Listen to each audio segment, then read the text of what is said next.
they're going to be playing with their coach Fogo. So now we basically have two unknown entities in this lobby, which is going to kind of make this lobby shift over and kind of make it almost unpredictable. Now, one thing that we can predict is going to be these bans. It's most likely going to be a Thatcher removed. And the reason you remove him here on Cafe is simple. He can destroy all of the utility from the roof without ever putting himself in harm's way. Deliberation rolling on through. We'll have to see if that prediction is correct. And we also have a player leaving the lobby. So we'll have to see if we make a rehost or if he can rejoin. And it looks like since everybody's leaving, we're just going to go straight to a rehost. We will. We're going to be seeing just a quick rehost just so we could swap sides and make sure that these teams are correct and getting underway. And we'll just talk more about this ban phase as we get underway here. And yeah, we're probably going to see a Thatcher ban. That's typical. Or we'll see a Maverick ban depending on how a team likes to play. Now, the defender bans here can get very, very... The defender bans that will happen, they can get very... It depends on the team. Typically you do see a Mira ban come out. That's typically what you see simply because this is her strongest map. What do you say, Chief? I would definitely agree. Mira is absolutely oppressive. If you watched any of the EUL, she pretty much dominated this map when she was left unbanned, and I concur with you absolutely. She'll most likely be banned. But let's talk about our previous weeks while we get our players back in the lobby. In week number 1, AcaRa Gaming would face Homeland, and they would end up losing 5-7. In week number 2, AcaRa would face Claw Central, and AcaRa would lose 4-7. Now in week number 3, it would be AcaRa versing Powerhouse, and they would win 7-5. And in week number 4, AcaRa Gaming would take a 4 victory over Team Front. Now their opponents today, that's going to be Unreal Academy. In week number 1, Unreal Academy would play Prism Esports, losing that game 7-5.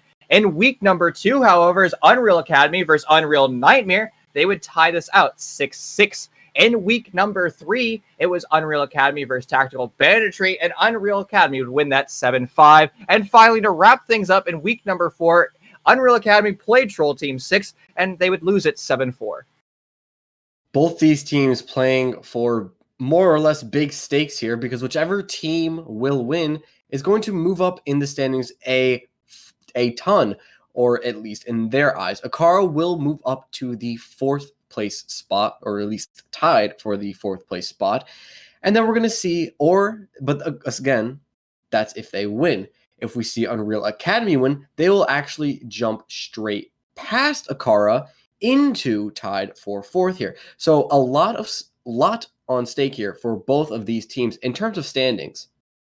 And also, we're going to talk about their stats quickly. Chili is their highest rated player on AcaRa, is currently not playing. Chili sits at about a rating of a 1.21, and the only person that's playing in today's match on the side of AcaRa, Big Bad Ben, is sitting at a 1.08. Everyone else is sitting at a negative rating, and that's a little terrifying to me. So we're going to have to see how that matches up against Unreal Academy. Now, on the side of Unreal Academy, their highest rated player, iDelta, well, he's also not playing today. So basically, the 2 highest rated players on both of these teams are going to be no factor. But Artful is the 2nd highest rated player, sitting at a 1.18, and he's in this lobby. I don't think we can account too much for the ratings because, yes, it tells us a lot of their impact and how much they play with this team, how well they play off of each other. But at the same time, a lot of these players just don't have enough rounds to show for themselves, and we don't see them shine as often as we probably could. Maybe with some of these players out of the lobby, maybe we'll see them step up. We'll see just a ton more happen if they, step up to the occasion, if they are forced into a position that they're not usually in. And that's a good point. And I think a good way of culminating that statistic is when you look at costs. It's a great way of seeing how a player reacts overall, not just in the kills department, but also playing in the objective department, surviving, and things along those lines. And something that concerns me for both of these teams, as the majority of these players are sitting at below a 0.5, but statistically, all of AcaRa is actually doing pretty decently overall in the league when it comes to the cost rating. So maybe if we're just trying to break this down by statistics, it looks like AcaRa Gaming has just that little edge. It definitely seems that way. And I'm going to be very interested to see if we are forced into multiple rounds as per usual, because last time, or excuse me, most of the times that we see both these teams, they get pushed to at least 11 rounds. Now, that's pretty telling to show you that both of these teams force themselves and duke it out as much as they can. And I'm very impressed by their grit and their determination to just kind of force their way into these long, gruesome battles.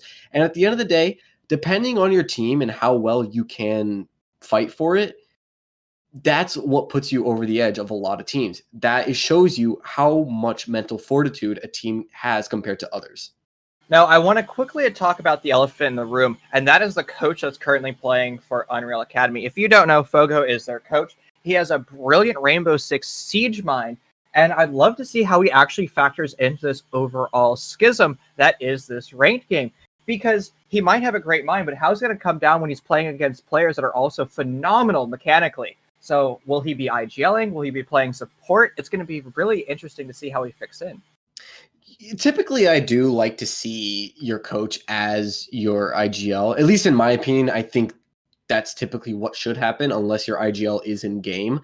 Because, typically you see your coach and he's the one that's calling the shots behind the scenes. Your IGL is calling it in the game, in the moment, in the heat of every single second.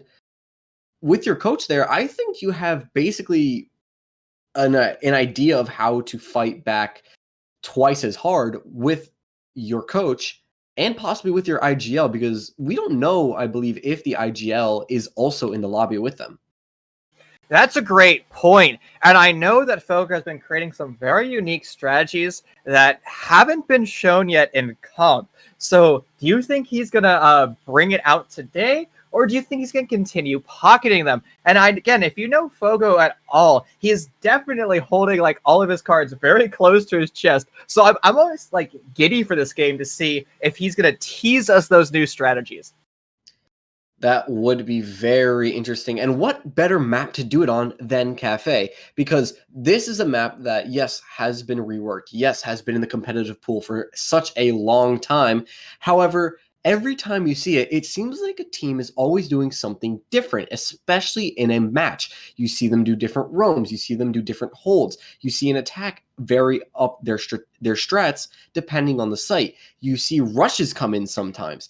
It's a map that varies depending on the team and how well they play as well. And that's the thing. Like, I'm currently talking to Fogo as we speak. He's a little nervous for this game. He's saying that he hasn't played competitive in a while. So he's like, don't judge him too hard. But what I can tell you is this. They are going to come out swinging. They're going to fight the entire way. And they're going to be utilizing all 6,000 of his brain cells throughout this lobby. I'm very excited to see all 6,000 of these brain cells come out as we enter in this match of Cafe Dostoyevsky. And honestly, now we get the chance to really talk about this ban phase here. And Chief, like we talked about before, we're probably going to see some default bans come out here. I don't necessarily like calling them default bans. Just because they're banned a lot doesn't mean that's a default ban. If you're banning Thatcher, you have to have a reason behind him. And here on Cafe, like we were alluding to earlier, if you throw that EMP on the roof, well, you can dismantle the entire pixel setup for free. And the same thing can be said for a Capitale ban. He's a wonderful operator at pushing away that pixel hold. Now, Maverick has seen a lot of love on this map, and thus a lot of bans, simply because you can Maverick trick pretty much the entire first floor. Final attacker ban's going to roll on through. We're going to have to see who that is. Maverick ban, a very, very strong ban here, and we're going to see that coupled with the Thatcher, and that makes plenty of sense here, especially as most teams don't want to deal with any of those hard breachers. And we're going to be seeing a Wamai ban come out as well. That pixel hold is going to be it's going to be a lot easier, to be taken down. And we've seen this a lot in competitive play. Wamai removing that pixel hold is going to allow the attackers to flood through Piano quicker. And when actually that ban is in effect, we've seen a lot of defensive teams actually elect to go to either Reading Room first or that first site. Now, something that I've been talking about for years, it seems, is how effective Reading Room is as a site. But the thing is, if you utilize NAL statistics, it's actually one of the worst bomb sites. It's the worst bomb site on this map, and actually one of the worst bomb sites in the entire 7-map pool. And it's sitting at a win rate of 37% for the defense, which is mind-boggling to me. And we're going to be starting it as our primary. I personally am in favor of this bomb site, especially if you know how to hold it and if your team builds strats around it, which it seems like AcaRa does, considering they want to choose it as their primary bomb site here. And we're also going to be seeing that 6-pick to a castle. We don't typically see a castle being brought here for this site unless it's for the upstairs hold, which makes a lot of sense because you get to cut off a lot more rotates. And another thing I would like to point out, we also see the Mute and the Mozzie play. This is going to delay a lot more time and soak up a lot more drone economy from the attack. It's always difficult to incorporate IQ into your roster because at N+1 spot, well, that's usually being received by somebody that has a set of flashbangs or a set of explosive devices. And the thing with Artful is he only has explosives that you can place on the floor, which is very risky to do because that Claymore and breaching charges, well, they don't really fit into the 20-second utility consumption meta that Rainbow Six Siege is currently known for. But as you're highlighting, Mute Mozzie is going to be incredibly oppressive, and it's going to be very difficult for Unreal Academy to push through that top floor. Now, Echo is fully in play, as with Mira, and it's curious that the defense are currently not utilizing either one of them, or they're using Echo right now. Yeah, and I think the more surprising one would be that Mira, especially because she can be extremely oppressive, especially if you have the game to just use her as an intel op, especially for this top floor hold on the Reading Fireplace site, because a Mira can prove so fruitful here. You can hold her, you can basically put both of them upstairs, and all of a sudden you have a stronghold up top. Now, all of a sudden, they know that the Mute Jammer is there, and they're just going to try and get around it here as they want to take care of this top floor presence, secure their their flanks, and this is looking very, very good here for this attack. Well, the attackers are fully in control of the west side, except for Big Bad Ben, who's sitting deep in toilets with an M590 close corners. Artful's going to elect to go for the swing, and same thing with Big Bad Ben, but he's going to get utterly punished, and it's going to be 2 kills right back-to-back for Artful. That's exactly the opening kill that Unreal Academy needed. Now the defense, they're going to find themselves slightly on the back foot as the attackers continue acquiring the map. Clouds is still going to be holding deep on the north side of Pallets. He is going to be relegated to this position without any rotations back.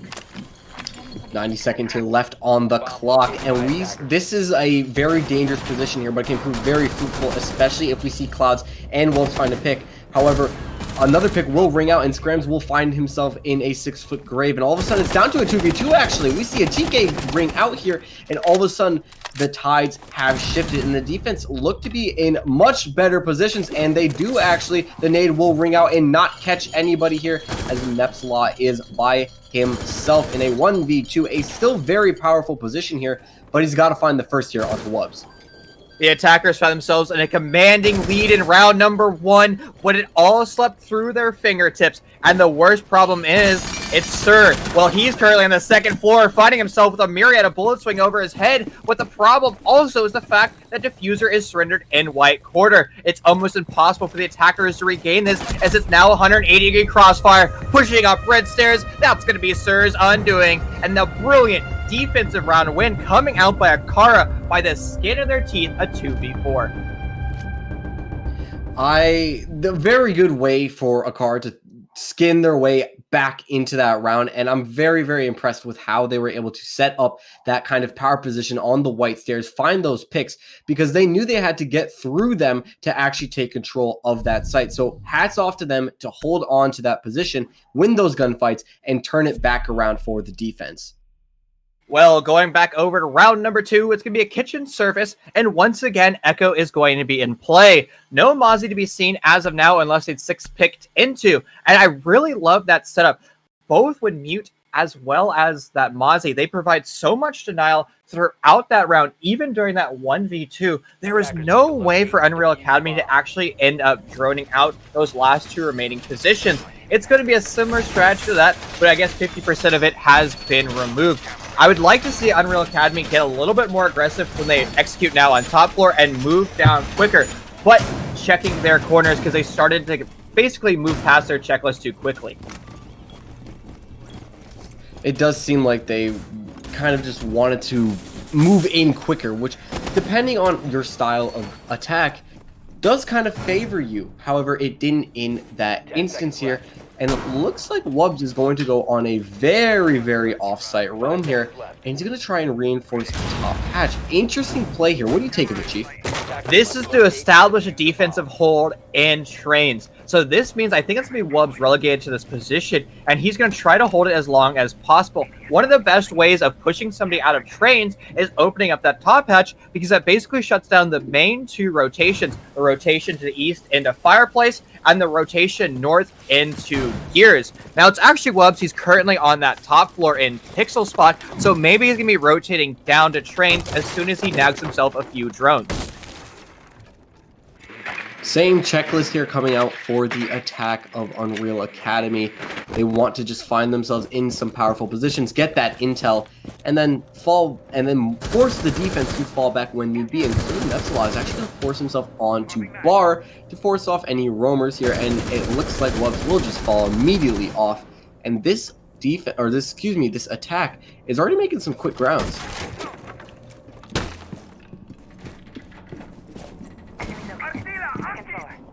We're going to see the Mute Jammer shot out here, and he's actually going to be able to find the early pick onto Wubbs, and that's going to be the opening pick that Unreal need as of right now.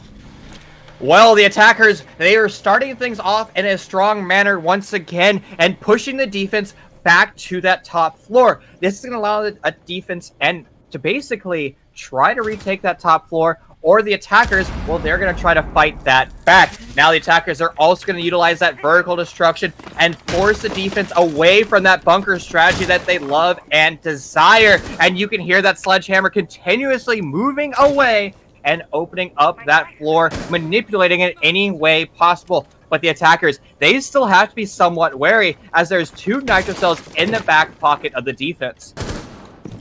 This defense can just ring out a few here if they need to, and it's still very likely that they do here. They have the information to just send them if need be, but we're also going to see some powerful positions here coming in from Big Bad Ben. He could find himself in a very easy pick here along with Clouds. They want to be playing a lot more aggressive than I think they need to be, especially as we reach the 45-second mark. The aggressive Y swing coming up for Big Bad Ben. That's Sir Meepsalon. He is punished for free. Brilliant aggression coming out by the defense, but Artful, he's going to come straight through VIP corner, try to get that refrag, but that's not going to happen. He gets recalled away, fearful of a potential aggressive pick coming out by the defense, and we're back to equal man count as the substituted coach is going to find Big Bad Ben. He was afraid that he wouldn't be able to frag in this lobby, but right now he's doing exactly that. Clouds has reconfirmed the control of the second floor. He's going to try to utilize the holes that the attackers made against them. Now the attackers, they're going to have to start to flood in and flood through this north door if they want to get this bomb down. Scram's going to find one. Meeps is going to attack onto the board as well. Artful's going to utilize his pistol. It's going to be a potato fest, but it's still going to work out for AcaRa as they win a second round in a row. Good for them to just face off in those last dying seconds there, and honestly, I don't know if that would have just gone a different way if they were able to land their shots there. I don't know who would have came out on top there, but it doesn't matter as it will go in favor of AcaRa, and they find themselves 2-0 here as they're trying to complete their flawless site rotation here, and it's going to be kind of the exact same setup as we saw when they went to Fireplace and Reading here. One of the problems when Mira is left unbanned is most rosters don't have a strategy for her, so thus they don't bring her. But speak of the devil, and she shall appear, and Clouds is going to make that 6th pick. We're going to have to see and remind ourselves how oppressive Mira can be on this top floor. Most teams elect to place that mirror window on the north side of pallets and completely obliterate the west side of bar back and basically make a very long line of sight so the attackers will never be able to enter through piano. And this is going to allow Fogo to either change up his attacking strategy and maybe come from an east window repel or a white stairs repel, or he's just going to have to go through the death box and it's going to be Mira. It could easily be that death box of Mira here because Mira is just so very oppressive, and it looks like they do have a set strat here, an interesting one at that, and they're going to be holding an extreme long angle from pallets here, and I really like this kind of strat here. It looks like they're just going to be playing in to that, I guess you can say, very long angle into piano, and it looks like they want to just dare Unreal Nightmare Academy to force themselves into this position, which could be extremely dangerous here. An overlooked portion of this setup is that one reinforcement on the east side of Fireplace. That is basically to prevent any of the attackers when they execute on second floor looking into white stairs, and that's going to allow somebody, usually an M590, but in this case it's going to be Meep, to hold this position and allow that Mira, actually it's going to be technically Wubs on the position, so the Doc holding that position to last a little longer, because that's going to be the apex point of the round. You have to hold white stairs. As soon as white stairs falls, well, you're going to lose the round. Clouds is droned out here, and he won't catch any damage for it, and I believe he might have been trying to go for a roam game or a pick, but nothing will net. He will net nothing as of yet, and we find ourselves, it looks to me like Unreal are already pushing through here and just checking off that list that they already need. Now, it looks like they're going to confirm that there's going to be an extremely long angle here held by Wubs, and that's going to prove extremely dangerous here as the first pick comes in for Sir Mepsilon against me. All of a sudden, that looks like white control is lost, and Clouds is going to have to be very worried about his back anytime soon. Well, that white control is the most important part for this defense. It's going to allow that one mirror window to exist, and with that pick, we're going to have to see how the attackers push through this. Now it's going to be Fogo electing to call his troops still through piano, and they're going to have to be slightly wary of that mirror window. As I speak of Fogo, he gets punished by that long angle with that Doc. Unfortunate to him, and it's starting to look like that east window execute as well as the white execute would have been the play. With the attackers, they're still going to have to funnel through that M590 that's sitting close quarters and toilets. Another interesting position of that mirror window is the one in bathroom, which I am a fan of as well. This can prove extremely fruitful here if they can hold on to it, and if this attack isn't able to adjust. Now, as of right now, it looks like they're kind of in a standstill. With 45 seconds here left on the clock, they don't really have anything specific here laid out. They don't have any crossfire set up. They don't have anybody set for a attack here. It looks like they're just going to push in and hope for the best, and that's exactly what Nax's going to do. He's in the position to go for this plant.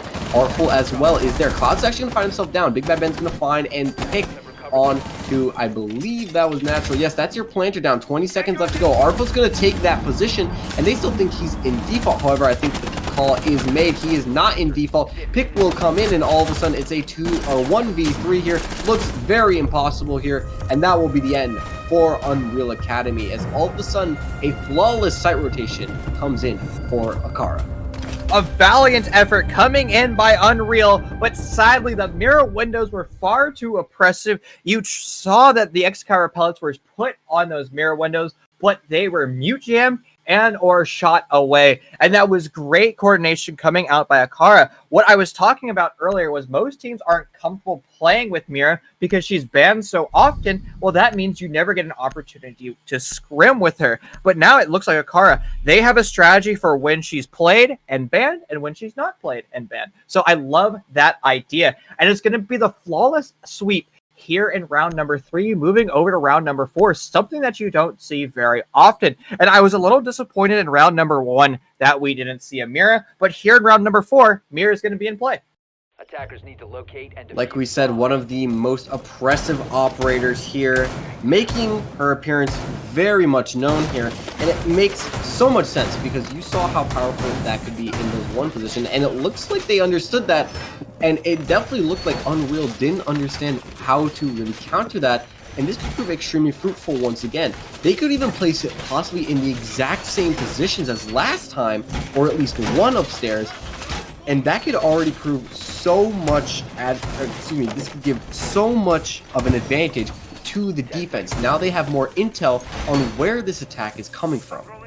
Well, judging by that reinforcement, it's going to be a mirror window again, north side of pallets. And I would really like to see Unreal Academy make the adjustment and put somebody on that east window rappel. That's one of the best ways of shutting down that power position. Now, it is risky to be there on attacker. Not only can you get wide swung from an elevated position of C3 or B3, depending on how you number those mini bars, but also potential run out coming from Hell. But as you see, there's a castle barricade in Hell Door that's going to prevent the attackers from rushing in through Hell Door, as well as prevent the defense from running out.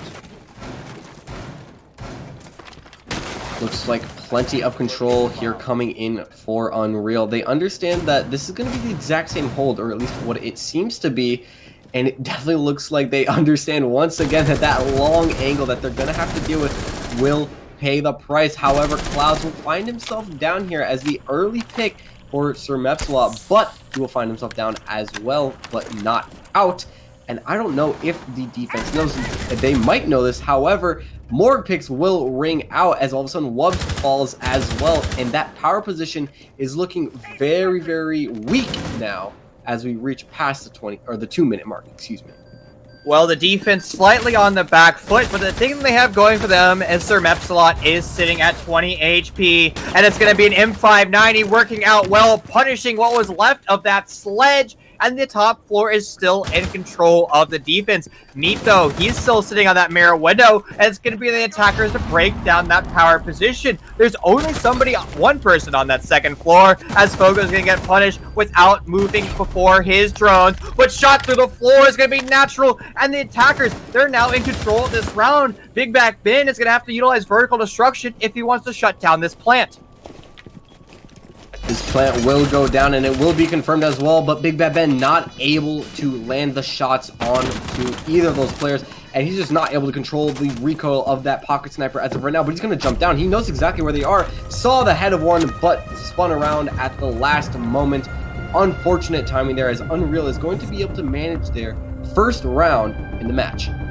A perfect execute. There were a few mistakes coming on the side by Unreal Academy, but they learned from those mistakes. They corrected their mistakes mid-round, and they executed flawlessly. One thing that Unreal Academy is constantly doing is they're moving before their drones. So they're having somebody get aggressive without droning out of position. One of the most important things to realize when you're droning a player in, you have to be droning, we'll call it like 3 seconds before that player, so you can provide information, an accurate call out, and allow that player to get aggressive and eventually a challenge for that pick. But right now, Unreal Academy isn't doing that, and it's costing a lot of their players their lives. If they make that adjustment, they can rely on their guns and then rely on getting kills. The question will be, is that adjustment going to happen, or are they going to kind of just force their head into the exact same plays that they have been forcing? And to be fair, it hasn't necessarily proven unfruitful here. They've been playing pretty well here. They've been playing toe-to-toe for the most part. It just so happens that the scoreline isn't necessarily in their favor. Now, that being said, they still need to adjust. They still need to play more to their opponent's level right now. But they're still playing pretty strong here. And like you said, if they're able to drone each other in, if they're going to play off of the information game that you have to, especially at a level like this, I think we could see a 2-4 split, or possibly a 3-3 split, pulling out basically a reverse sweep on the half. And Chief, what do you take of this hatch being open here for the defense? I don't know if I like it. Well, it's basically to allow the defense to play vertically on that second floor. They're going to take gunfights, and they're going to try to waste as much time as possible there. And as soon as their position is fully compromised, they're going to retreat away. And remember, just because that hatch is open, what are the attackers really going to gain? They're going to drop into meat, but you have 2 exits out, one through a window and one through a doorway. That's essentially 2 fatal funnels. It's almost impossible to come out of that situation unless you have your gun up and ready to take aggressive picks. And also remember, when you're defending kitchen, holes work both ways. You can utilize the same holes the attackers would to shut down the attackers when you're a defender. This roam game, already with 2 minutes left on the clock, have fallen back as far as the second floor, and they will fall back all the way to site and give up most of the map, if not all of the map that they need to actually do something with this attack. However, like we saw the last time we saw Kitchen, we could see just that roam game come into effect again, because we saw that re-rotate, as I guess I can call it, from Big Bad Ben and Clouds, and it looks like they actually might be prepping for it again here, which could prove very, very dangerous for Unreal, because last time they weren't aware of it, there wasn't a nomad charge there, and then all of a sudden they lost a man for it, and it proved unfruitful towards the end. I mean, remember, Fogo was picked off early in round number 2, which is why those air jabs never went out. But he's still alive. I'm going to have to make the assumption, since I can't see, that all of his air jabs, for the most part, have been placed. And actually, he has placed them all. So the assumption is correct. Now, I'm not a big fan of that hatch being opened up, simply because AcaRa rotated back far too quickly. They really didn't waste any time, but it's going to be Wubbs. He's going to actually be retaking the top floor. Actually, it's in VIP. He's going to get aggressive, and it looks like a player was just pushing in through VIP randomly and getting felled. A bad take for Artful, but the refrag by Natural is going to happen pretty quickly. 45 seconds just about here left on the clock, and this is going to prove very, very dangerous for this attack. They know exactly where everybody is, it seems like, but they need to still force their way into sight. There's still a checklist, and that M490 will catch one. All of a sudden, that's a man advantage back to the defense. Clouds finds one. Scrams finds another here with 30 seconds left on the clock. Diffuser down in Freezer. And that's a lot. He's going to have to find plenty with the pocket sniper. He finds himself one. Fogo also finds one. But Tremepslot is going to be down here, I believe, as an impact was thrown his way, and Scrams will finish him off. Fogo down by himself, no diffuser in hand, has 2 people left to find. An Echo with his cams and Clouds, that mute, but he will fall to Scrams. That Echo will finish off as AcaRa find themselves their 4th round. Once again, a very valiant attempt coming out by Unreal, but sadly, they were bested by AcaRa. And it seems like AcaRa is so strong on their defensive sided hold when it comes to Kitchen, and it looks like the attackers, they're really not doing their due diligence with their vertical destruction. And you have to remember, vertical destruction is designed to push the defense away from power positions. And it looks like the attackers are really just swinging that sledgehammer for the purpose of swinging a sledgehammer, not to push the defense away. And the perfect example of that is allowing Echo to basically exist in sinks for the entire round. He got aggressive. But the thing also to remember is a 4-2 split is very normal on attack, and the attackers will have accomplished that goal by 50%. If they win round number 6, they'll be completely fine when they move over to their defender sided site. We will see that happen as we enter the last round of this half here. We're probably going to see the exact same strategy as we saw the last time we saw Barn Cocktail. And Chief, this strat proved extremely fruitful and extremely powerful for this defense here. Now, if you're Unreal Academy, you're seeing this setup again. You're seeing the exact same lineup, basically. How do you break this down, and how do you clear it out as quick as possible to get that plant down? Breaching charge east window. If it is castle barricaded, that's going to shut down the power position that Wubbs is constantly playing. You can also utilize your soft breachers. In this case, it's going to be Zavly and Sir Meepslot with those 2 breaching launchers. Shoot those again at either C1 or B3, depending on how you like to make that call out. That's going to nullify the power positions, all setting you guys up for that East execute. East executes are very rare. They're very difficult to do. But if you coordinate your troops properly, you alleviate those power positions, it is definitely something that you can accomplish. Same checklist here coming out for Unreal as they're going to get these hatches open and force themselves into top of Red and Cigar probably as quick as they can. And we will. We're going to see them just take over here. No real aggression coming in from Unreal. And look at this. This is looking to be a new adjustment here. Not exactly what you talked about, Chief, here. But this could force at least a person in Bathroom to be more wary about their position here. They're also not technically, or at least not as of right now, aware of the person on this window. We have Clouds on the, or excuse me, in the middle of the white stairs here, and it looks like Big Bad Ben knows that someone is there. Could he throw a C4 to maybe catch one early on, or could he find himself in a 6-foot grave? He's going to try and jiggle peek the corner, not find himself anything as of yet, but he must know that Vazay is there as of right now. An aggressive wide swing coming out by that SMG-11, doing no damage to Zavly, but Zavly is actually going to be taking that back to Big Bad Ben, who's going to find himself at about 60 HP. curious decision. Ben is allowed to sit there for as long as possible without ever needing to get aggressive, but yet he chooses to do so and loses a good chunk of his HP. The attackers are still concerned about entering into Piano because of that long angle of Doc. This is the exact strategy, but Artful, he's going to get a brilliant Kira on the top of White Stairs, and Sir Meep, he's in full control of Bar. They're getting so many kills, pistol in hand. It's not going to work out for them as the attackers are now in control. Minute here left to go, and there's a 2-man advantage for this attack. I guess one way that always works is just point and click, but that M490 will win once again here in Big Bad Ben. He's in that strong position here along with Wubs. 2 players. If there's 2 guns that can get it done, it's that shotgun and the SMG-11. However, Wubs will fall here, and that man advantage will grow very much wider here for this attack. And all of a sudden, it's down to the big bad man himself, Ben. He's not going to be able to even find the first, as the coach will step up and show the kids what he's made of as we end the half here, 2-4. Wow, a brilliant execute coming out by the attackers, all being facilitated by their guns coming alive. And who cares about mirror windows when you can just drop in Skylight and kill everybody behind them? A perfect read coming out by Unreal, and a great way to wrap up their attacker half. Now they're going to be on defense. What strategy are they going to elect? Well, right now, Mira is currently not in play. Are they going to make a 6-pick very similar to what AcaRa did early on their defender side sites? Now, the thing is, though, it's going to be the Iana in play, an operator that's designated to grab as much information as possible, and a great operator at pushing out that no man's land.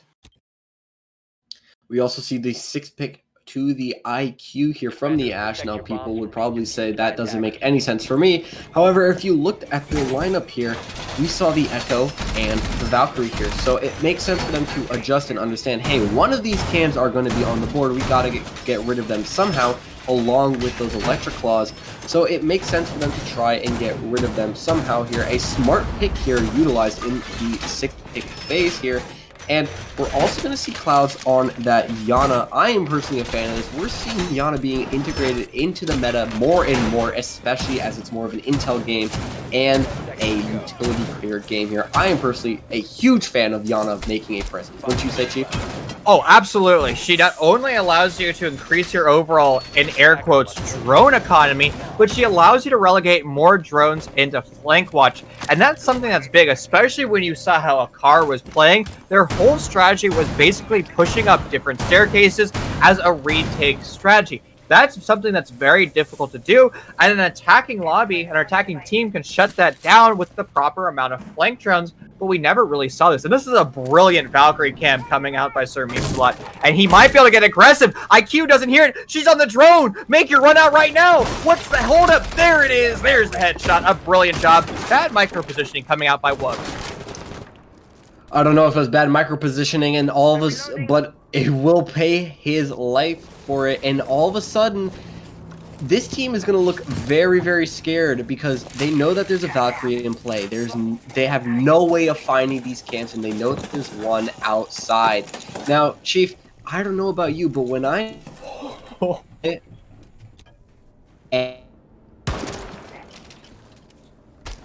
And it appears Vial's mic is having a quick aneurysm, but I want to highlight this bullet hole peek coming out by Fogo. He's going to do a little bit of damage towards Cloud's ways. Actually, no damage whatsoever. The only thing that's going to accomplish is Fogo giving away his position. He's going to rotate away from shops and deeper into sight. He is now relegated over to bar back storage, and that's a difficult place to get aggressive from because the attackers have so many ways of shutting down that pick. It's going to be Cloudzo. He's going to continue to push up these white stairs as well as into Zulu hallway. He knows nobody's around, but he's still going to be better safe than sorry. Waiting on more information by his teammates. And there comes a wide peek from Valkyrie. Sir Meepslot's going to punish him out. And that's another great pick coming in the way of Sir Meepslot. It's now the defense. They're very much in control of this round with only 60 seconds left. The attackers are going to have to start to coordinate, execute to make this round work. With the man advantage being extremely in favor of this defense here. It's going to be very hard for them to actually even clear this out, especially since they lost that extra drone economy as we talked about in the Yana. And they might just have to swing onto all of these positions here to try and find an opening pick here. And with 30 seconds here left on the clock, it looks like this is going to go in favor of Unreal.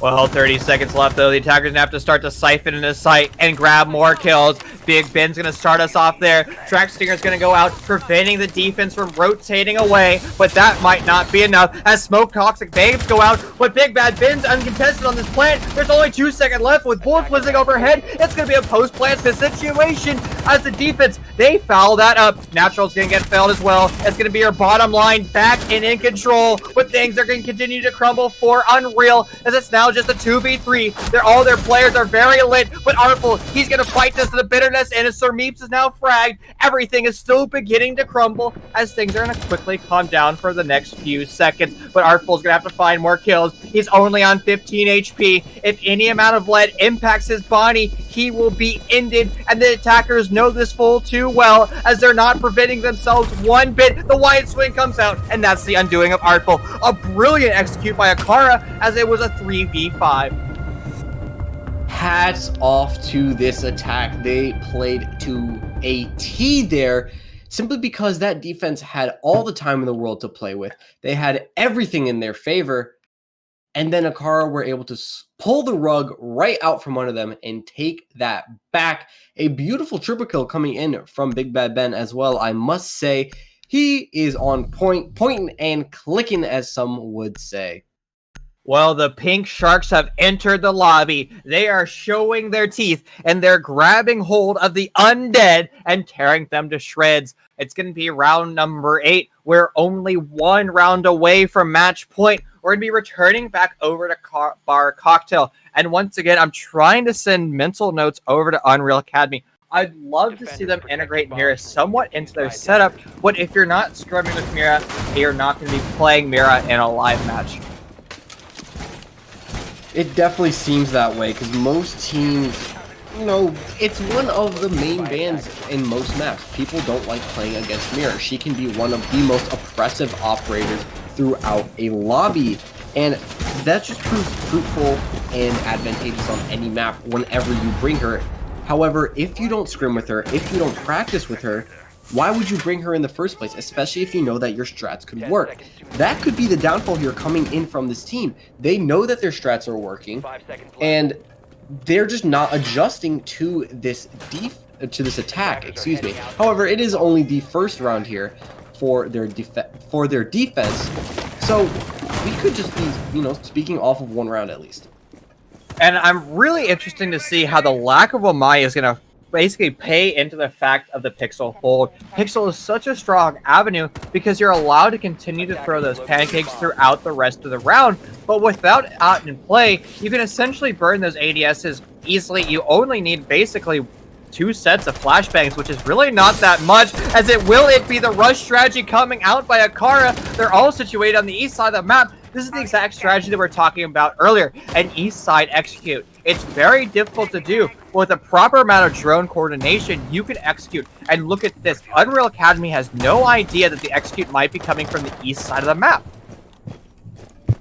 East side takes are very, very dangerous simply because there's really only 2 avenues to take. There is the White Stairs window, or excuse me, 3. There's the White Stairs window, the new balcony window, or excuse me, the cocktail window, depending on how you want to call it.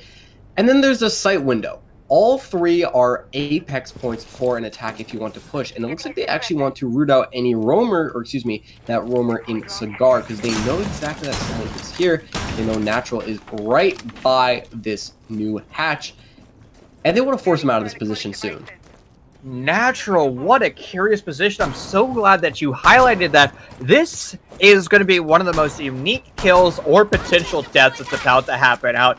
The M590 is going to shred anybody that gets close. Wubs are going to take the aggressive shot, but not fully present himself, and it looks like Natural's going to rotate away. So that spot that we're speculating about is no longer in effect as the aggressive peek coming out by Jaeger. He's going to be running back and forth. Artful was completely discombobulated as Natural's going to see one, unable to control the SMG-11. It's a huge blunder coming out by Unreal as the entire team begins to fall here in round number 8. Natural, there's nothing else to say than that was their round. They really could have taken that, but Big Bad Ben's going to try and go for the play. He's actually going to fake it here, and a beautiful play here coming in for the defense, but he's going to just pay the price here as they finish off the round.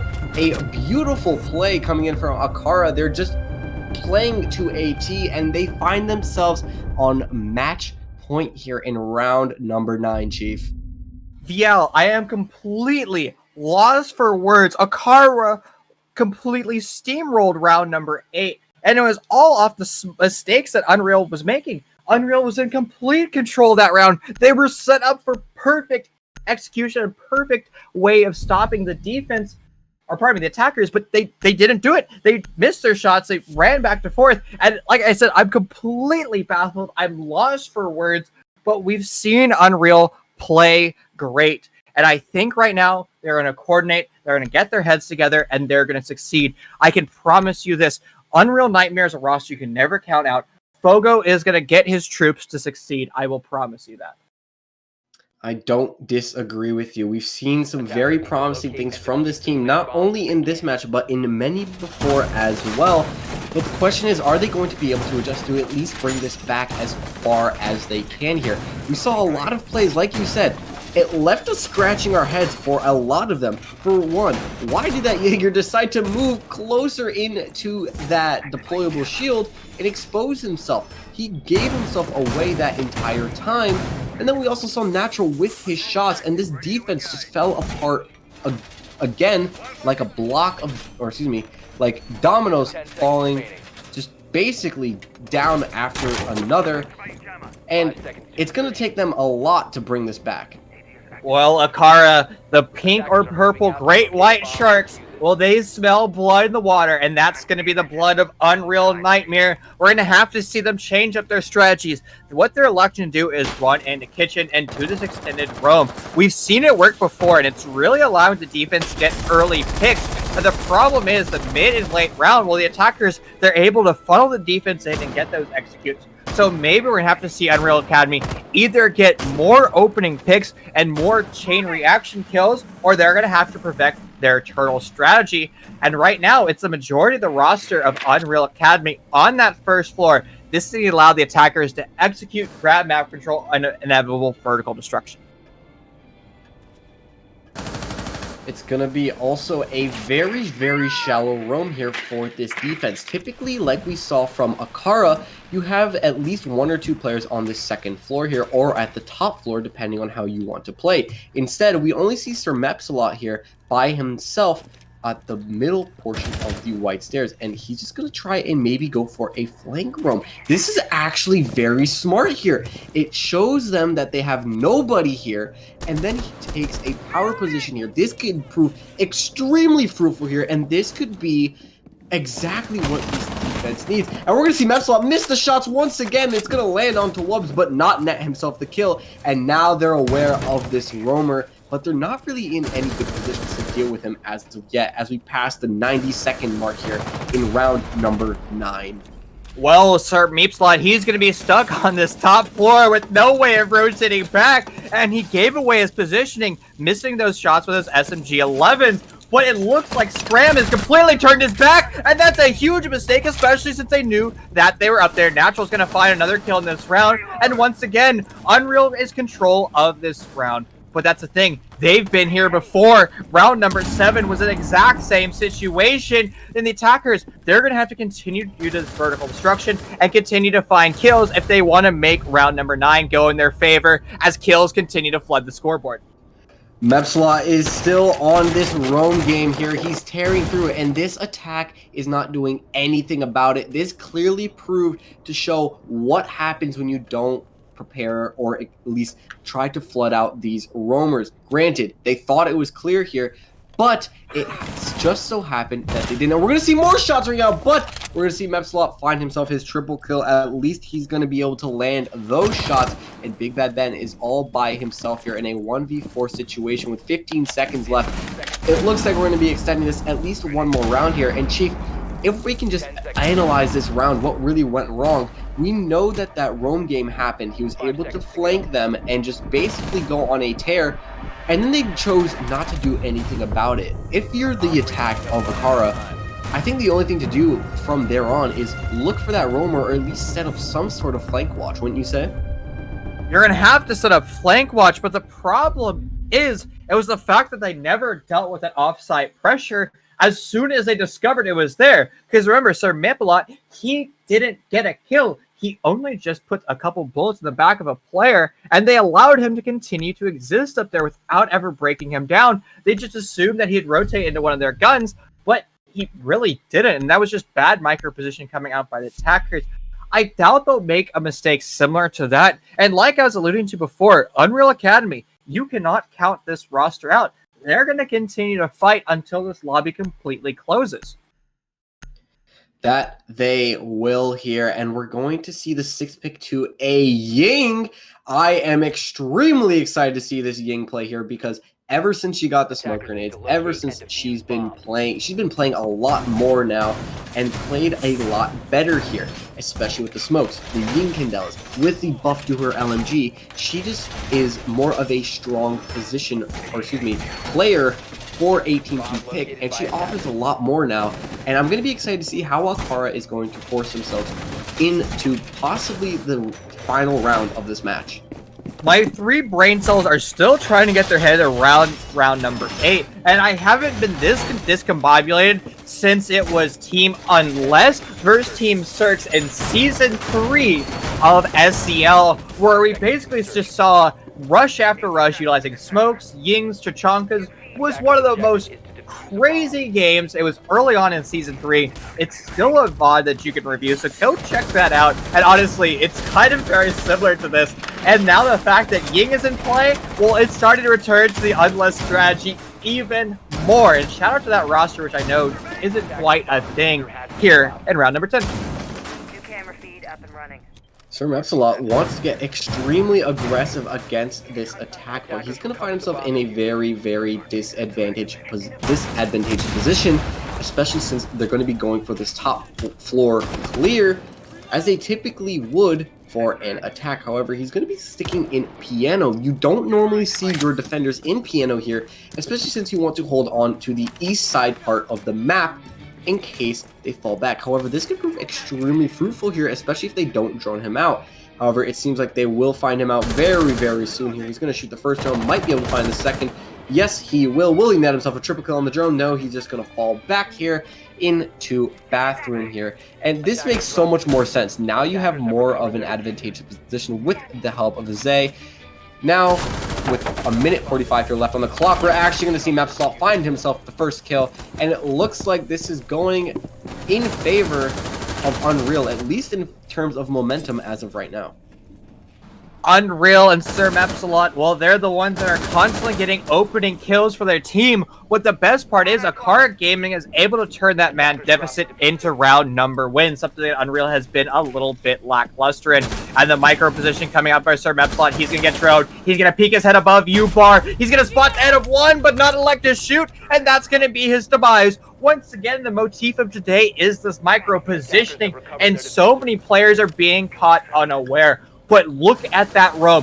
2 minutes have already been wasted, and the attackers have no real estate to their name. They hardly have any control of top floor, and they have to be wary of nitro cells that are raining down above them.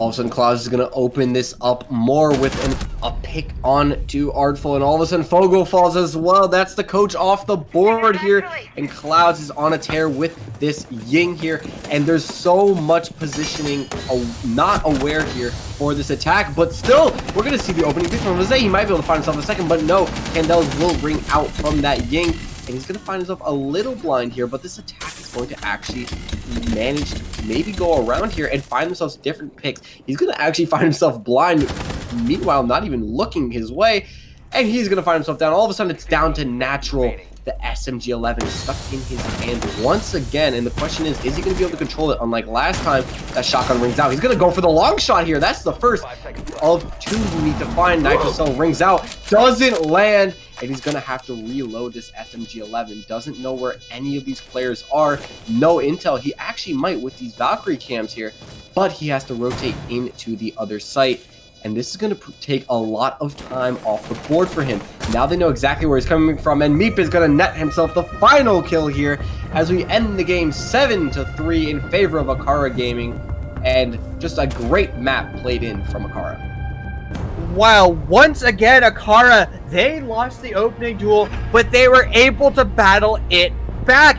And the crazy thing was, look at how much time Unreal Academy wasted. There was under 60 seconds to even begin thinking about the execute by AcaRa, but they just started to win their gunfights. And look at that. All their players are sitting at 7, 8, or 9 kills. That means a well-coordinated roster. And hats off to the coach of Fogo. He played very well. I know he hasn't played a comp game in a very long time, but he played valiantly. He tried his butt off. He definitely did, and he played very, very well here, even though he had to be the coach. And I have a dog barking, so Chief, I'm just going to hand it back to you just for a quick second. Wonderful. And again, I loved the executes coming out by AcaRa, but let's talk to them right now as a Clouds is waiting in our waiting room. No, it's now Scrams. They're doing, basically, trying to determine who they want to have take this interview. We're going to move them up shortly. Scram, my friend, welcome over to Casting Desk. A brilliant round win and a brilliant game. Congrats and welcome to Casting Booth. Thank you. Now, one thing I gotta know is you guys constantly lost the opening duel, but you guys brought it back every time. How do you guys manage to do that? That's an almost impossible task for most teams. Well, we weren't really ready for I guess one of the rounds we could say we weren't really ready for the hop out of the Valk. But a big thing is if they die, it's like, all right, we got to play like a 4v5. We try to sometimes practice like a 4v5 too in scrims. So we're ready to just come back with it. And it's like, even though we're down a player, Benj being the God bless of an IGL he knows where to rotate people almost like